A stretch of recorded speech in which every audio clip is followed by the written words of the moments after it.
আয়াত ১৯ কাল্লা লা তুতি'হু ওয়াসজুদ ওয়াকতারিব।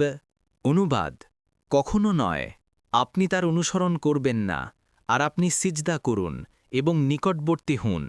১ নং ফুটনোট: এতে নবী করিম সাল্লাল্লাহু আলাইহি ওয়াসাল্লামকে আদেশ করা হয়েছে যে আবু জাহলের কথায় কর্ণপাত করবেন না, আর সিজদা ও সালাতে মশগুল থাকুন। সিজদা করা মানে সালাত আদায় করা, অর্থাৎ হে নবী, আপনি নির্ভয়ে আগের মতো সালাত আদায় করতে থাকুন। এর মাধ্যমে নিজের রবের নৈকট্য লাভ করুন, কারণ এটাই আল্লাহ তাআলার নৈকট্য অর্জনের উপায়।